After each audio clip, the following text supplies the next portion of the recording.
Welcome back to another episode of the Mom Founders Table. Today we are talking all about how you can foster more ambition and initiative across your team. And this is an interesting topic of conversation that comes up with a lot of my clients, primarily because nobody cares about our business as much as we do.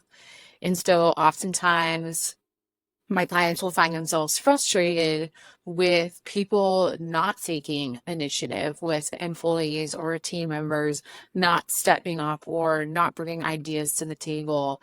And even though it's their business, it still doesn't feel like a true team because it doesn't feel collaborative. They feel like they are still constantly like at the helm and leading all initiatives and coming up with all the ideas. And that can be really frustrating. And you might have some team members that are more creative and do take initiative. And then you might have some that don't. And there are different types of people in the world. And so a lot of it is understanding and making peace with that. But I want to dig into this a little bit deeper and tell you how you can actually foster more of a collaborative, creative environment and culture across your business and with your team, and tell you some things that maybe you don't want to hear, but that are important for you to know, because this is something that regardless of how long we've been in business and regardless of how many team members we have, it's something that you're likely to experience at some point in business ownership. So I want to tell you about one of my clients who owns a very successful wellness practice, and she has expressed to me that she has a couple of her employees that basically come in and do their job and that's it, right? And so on paper, everything is fine, right? And they're completing everything that is really their responsibility to complete. And her feelings around it are basically just that they were like doing the bare minimum. And that is hard for her to comprehend. And she wanted them to take more initiative and she wanted them to bring ideas and think about the business itself and growing the business and being a part of that. But no matter what, she just felt like she would offer ideas, she would empower them, she would give them tools, tactics for ways that they could succeed or do things differently or better in her eyes, and nothing was happening. And so in this situation, we really have to think about both sides of the coin. And most times when I'm working with clients, I'm going to look at the structural, tactical, nitty-gritty of things, the operations side, the pieces of the workflow and the pieces inside the business. And I'm also going to look at them as the leader. A lot of people will do one or the other, right? Like, ops people, and then you have people who are just addressing the CEO and teaching the CEO and trying to help them. And so we have to look at both sides of things. And one of the things that I love to do is really helping my clients to see things differently. And so if you're in this situation where you have a team member or multiple team members, or if you've been in this situation where you feel frustration or resentment or just like wondering, like, why are they not like taking initiative? Why are they not stepping up? Why are they not like bringing anything to the table? If you felt that, or if you're feeling that, the first thing that you really need to look at is yourself. And that's why I said there might be a part of this that's a hard pill to swallow, but truthfully, I'm not one to like shy away from telling you what needs to be told. And in this situation, it's no different. A lot of times, the best thing you can do is recognize how you're being a part of the problem or being the source of a problem. And so first you look at her. First, we look at you. And in this instance, we started to talk about like her expectations. And at the end of the day, we have our own natural biases and we are who we are. And one of the things that hurts a lot of people and can hurt us is having the expectation that somebody is going to be us or somebody should be like us. Because as business owners, especially when we've built some level of success, we really become excited to where it's like, well, you should do this. Like, I've done this, like, this is amazing. Like, I have this thing. It's like, I can remember so many times, and I still honestly am like this, where I will read such a good book and I'm like, try to like force it on my husband to where I'm like, oh my gosh, this is life changing. You need to read this. And he's like, has no interest in some of these things. So it's like, there is an expectation that we are either consciously or unconsciously holding people to that they're not aware of. And that expectation is usually the expectation that we actually have for ourselves. And so that's the tough pill to swallow, is that in order to foster a team that does take initiative, that feels more like a team, that is bringing things to the table, that is a collective of ideas and innovation, we have to recognize that actually that doesn't mean that all of our team members and employees should be clones of us. It's actually better when we have people that think and see differently.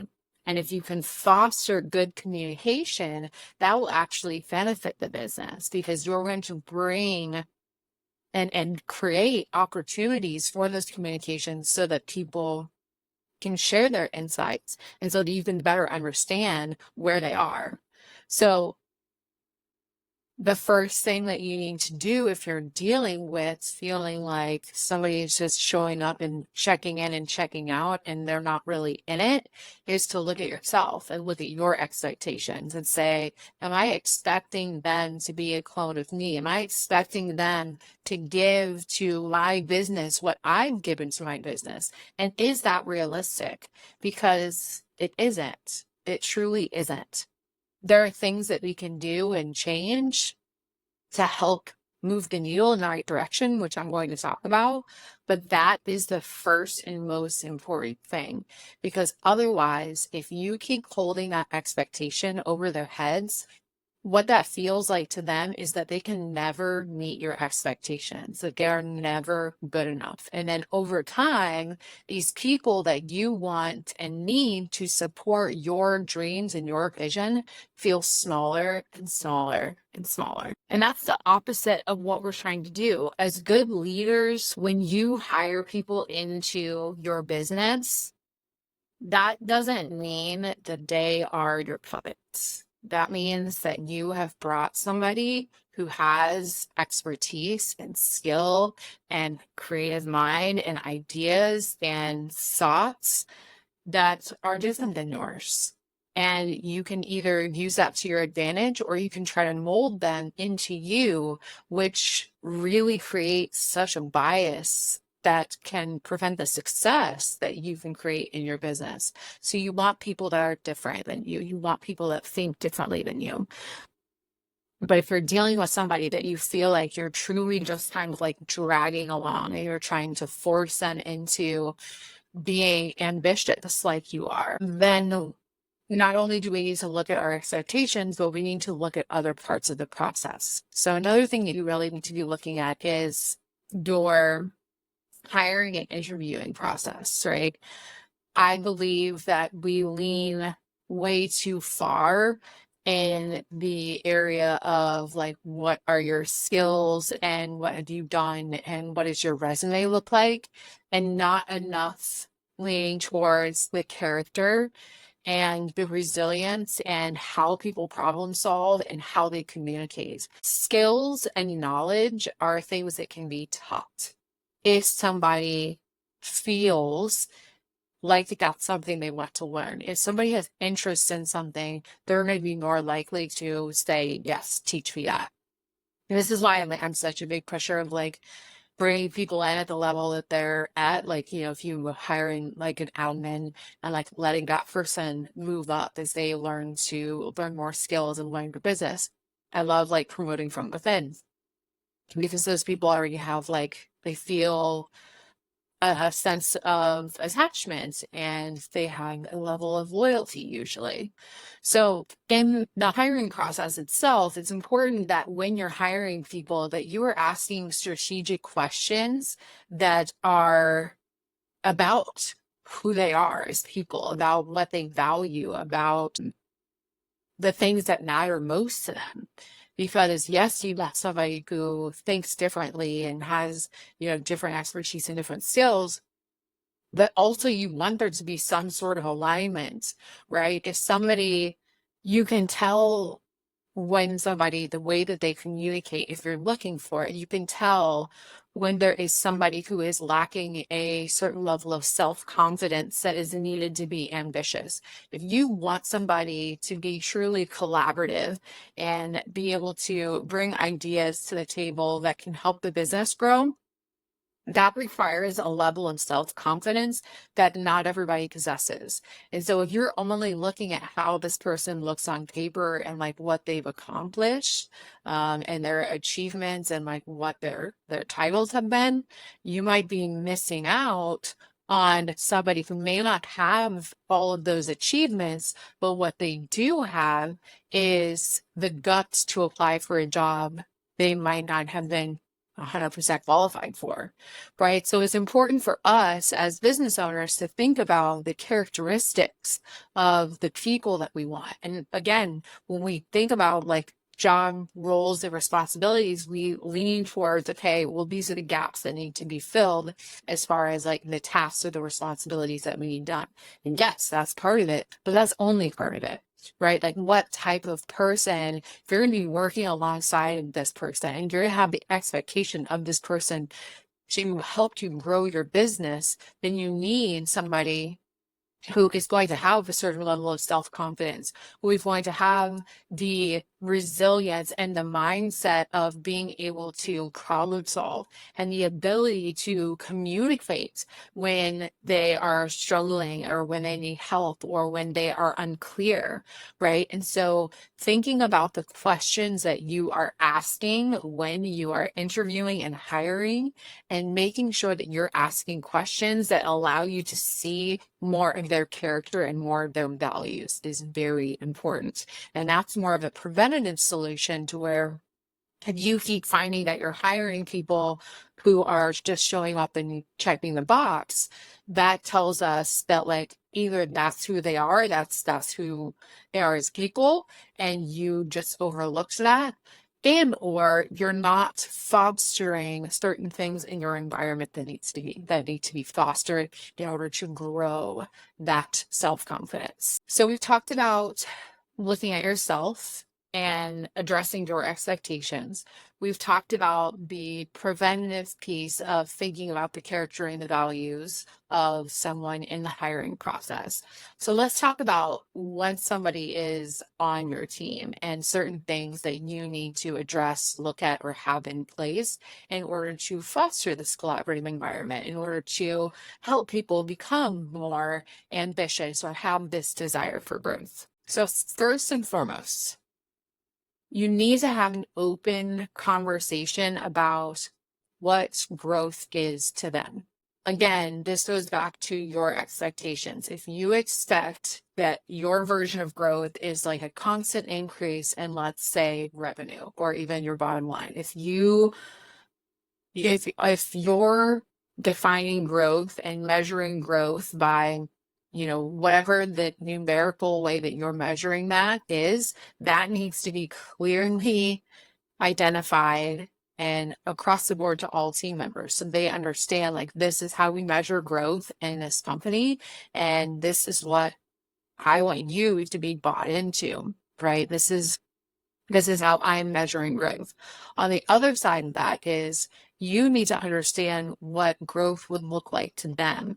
So being able to ask those creative strategic questions, once again, with them of like, in your department or in your field or in this position, what would growth look like, right? So if you're talking with like an operations person, growth may not have anything to do with the revenue numbers. Growth may be about, reducing the amount of time spent doing tasks or reducing the amount of, waste through creating automation. So it's important for you to understand where they are.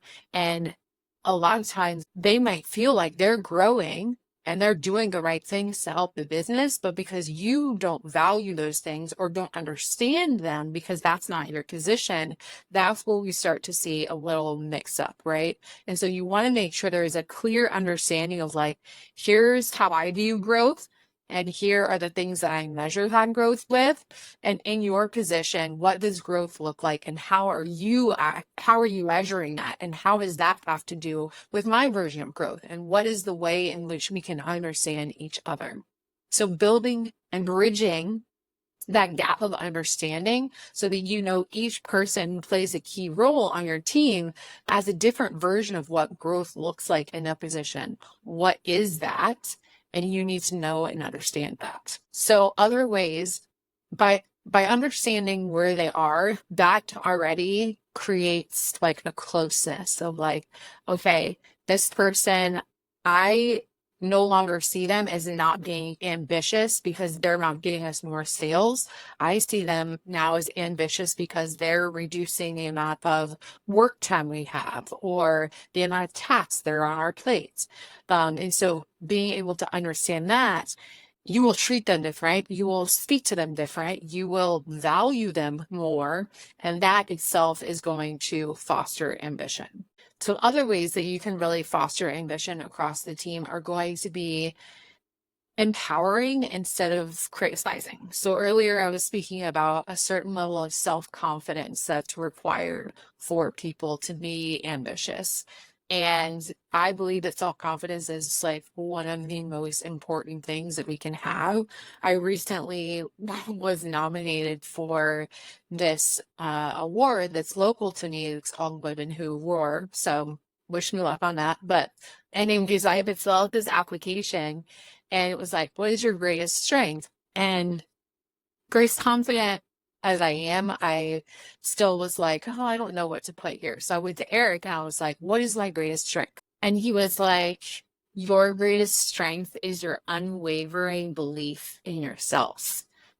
And I was like, at first I was like, man, must seem very egotistical. I think that like how we interpret that as women, because we're taught to like be quiet and be small, be humble and all those things. Like it took me a second to like translate that and really think about like, well, it's true. I think that when we are thinking about our ambition is actionable, right? It's the way that we move in the world. It's the way that we think differently. But what is that driven by? What is ambition driven by? And it is a belief in yourself. It is self-confidence. And self-confidence isn't, from what I've experienced, isn't necessarily something that is fostered from external.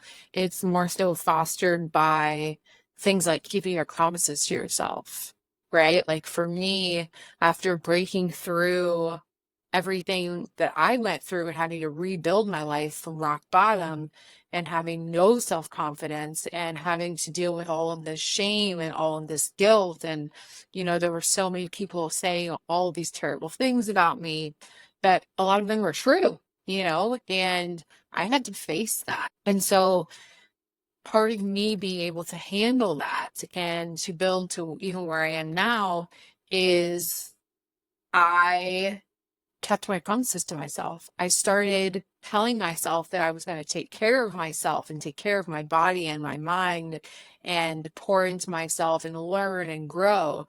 And I haven't stopped. It seems like silly and it's not silly, but like even when it comes to self-care, right? Like getting up at 5 a.m, moving my body every day, committing to reading something every day, journaling, the practices that I have, that is all related to self-confidence. So not to go too far up on a tangent, sometimes that happens here if you've listened to enough episodes, but I think it's really important to note that The ambition that we're desiring to see from people requires a level of self-confidence that if we want people to be ambitious, that we can either be part of the problem and making them smaller by criticizing them and only picking out what they're doing wrong, or we can choose to focus on the things that they're doing well. And I don't mean that we don't talk about when there are mistakes and we don't address those things, because we absolutely should. But how we address them and how we walk through those conversations and how we communicate on a day-to-day basis really does matter. And the best example of this that I can think about is like with our children. So Cameron was my oldest, is a tough kid. And I think he's tough and he challenges me. Number one, because he's my first kid. And so everything that he does, I'm like, is this normal? Like, am I doing a bad job? Constantly questioning ourselves as mothers. So there's that element, but he also is a very high IQ kid. So he's brilliant, you know, and with that comes some challenges. And so every single day with him, I have to challenge myself to either pick at, like I was picked at as a kid, and pick apart the things that he does that are maybe annoying or, these kid stuff that kids do that in the grand scheme of things doesn't really matter.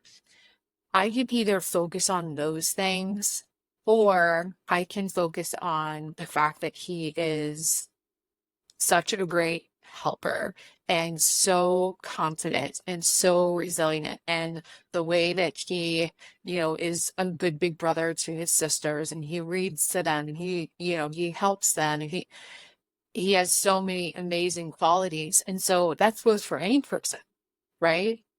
And so I'm bringing up this example, which is very personal, but just to say that, like, that is something that, like, as a mother, I think about who I want him to be. And I want my kids to, God, it's like, stay emotionally, even like saying it out loud. Like, I want to be a mom who fosters that self-confidence. I don't want to be the reason why they feel broken or not good enough. And so that's a lot of pressure to put on myself. But I think it's the same with leadership, to where these people have said yes to helping you in your business. These people have said yes, and yes, you're paying them for it. But generally, most people want to do a good job. And so if you have the choice to constantly criticize someone or say, you did this wrong, or this doesn't look good, or this, this and this and this, or you could say, hey, you did a really good job on this. Next time, can we do this? So it's not about avoidance of conflict. It's not about not telling them that when they're doing stuff that is wrong or against procedure or whatever. It's about how we say things, and it's about how we feel about ourselves that then is reflected onto them, so that we can make sure that instead of constantly criticizing, we are empowering. And so think about, parenting is a leadership position. So that's why I bring so many of these like stories and analogies into the podcast, because I think sometimes for me, if I can go ahead and put my mom hat on and I think about like how I want to empower my kids and make them feel confident and make sure that they always have a voice in our home, and then I take that over to my business, I'm like, man, my team members are like, we're side by side. There's no hierarchy here. Like, everybody has a voice. Please bring your ideas to the table. Like, I value my team so much and see them in like the highest and greatest light. And so when they mess up, because they do, because we all do, because we're humans, it's about, hey, what happened here? Let's inquire. Like, what happened and what do we need to do better next time? Let's have just a casual conversation about it. It's not about me talking down to them or criticizing them. So that is one of the things that we have to get better at as leaders, is how we're speaking to our people and making sure that we are empowering them even through change and through conflict, versus criticizing them. Another thing that we can do that really helps to foster ambition is giving them control over something in the business. And this can be even something small, right? Like somebody, let's say you have an office and you have a bunch of plants in your office, like putting somebody in charge of like, hey, I need you to keep the plants alive. Like that makes people feel important. When I give my team members certain jobs, I'm like, this is your lane. I'm trusting you with this. Here's what I want to see. Like, do your thing. They receive that and are like, man, like she trusts me enough to do this thing, right? Like, and that is something that a lot of leaders struggle with because we don't want to let things go because we're like, well, that's only something that I can do. But like I said, it doesn't have to be anything big. It can be something smaller. So here's an example. Recently, I was working with one of my clients and we were kind of restructuring our team. So a lot of times when I'm working with clients, we want to make sure that we have the right people in the right roles. We want to make sure the team structure is good to support the results that they want. And so in this instance, there was 3 team members, and 2 of those team members were basically had the same job. And there was a little bit of like overlap, some kind of like competitiveness that was going on. And I was like, okay, well, let's both put them in charge of something. So in this example, we put one in charge of like goal setting and accountability for the whole office itself. And then the other one was in charge of like communication and fostering the meetings and setting up the meetings between like front of house and back of house. And so they both got like these almost like leadership management kind of positions that gave them some power. And again, this is all about empowerment. And so putting them in charge of something, sometimes people are not ambitious because they haven't been ambitious yet. And we need to give them the opportunity to try, to be in control of something, to say, hey, the growth of this is up to you. So here you go. So think about an area of your business that you could possibly do. Is it client experience? Is it, a certain process or procedure that, could be up leveled in some way, could be shortened, can you put somebody in charge of efficiency? There's so many things that you can use your people's skills for and give them that power by giving them the accessibility to take charge of that. And then there's 3 other kind of quick things that we want to think about when we want to foster this collaborative, ambitious, innovative environment. We need to stop being people's mothers. Once again, like all of us are different types of moms. And from my experience, Eric and I were raised in 2 different kinds of households. So I was raised in a situation where we will call it more hands-off parenting. Not a lot of parenting was happening, right? And then Eric was raised more in like a very hands-on, more enabling type of situation. And it's beautiful because we were raised in the opposite places. And so we have different perspectives that we communicate about and we've shared even before Cameron wasn't born, really. What is important for us to bring from our parenting and what is important, the way we were parented, and then what is important for us to leave behind. And what's really, really cool is that I think a lot of my self-confidence was built from being a kid who had to figure it all out. And I think Eric struggled with his self-confidence because he was a kid who didn't have to figure it out. And so knowing that and learning that from him has made us become parents who, again, it's very important for us to foster that self-confidence. And so we are not fully hands off like my parenting was or my upbringing was, but we let them struggle a little bit. We let them feel, appropriate amounts of struggle.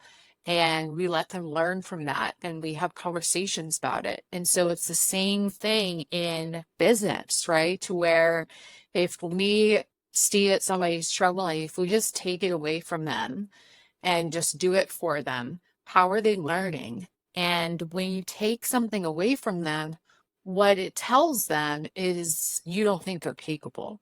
And so instead of working alongside them and saying, you fell down, I'm here, I can see you, and I believe that you can get up again. I'm going to be here to support you, but I want you to get up. I want you to try again. Oftentimes we're just picking up. And so that's what I think about for our team is like, it's not your job to be their mom. It is your job to be a good example, to practice what you preach, to be congruent with your values, and to empower them, to help them grow, to help them be better humans. That is my goal. I would love to, for my team, one of my favorite things to hear is how, like, when they're working on like my content or any conversation that we're having, like, I love hearing that like they are growing or applying it to theirs. I'm like, that is amazing. That is so cool to me. So you want to be a good example, and you want to foster again that independence and that confidence, while also saying like, I'm here to support you, but I'm not going to do it for you or take it away from you because I believe you're capable. The fourth thing that you really want to do is you want to start asking more questions and do less lecturing. This is something that's talk less, listen more, really is what it comes down to. Like, you're likely to see a better result if you sit down and you say, here's what I want to see. You tell me why you think it's not happening. Here's my feelings on what's happening. What do you feel about it? And a lot of times we get so in our own emotions that we're just lecturing and talking at people versus letting them bring stuff to us. And if that's repeated, then you're not going to form that collaborative environment because people are just going to talk to you because they don't think you're going to listen anyways. And so if you want to form that collaborative environment, it's important for you to be a good listener.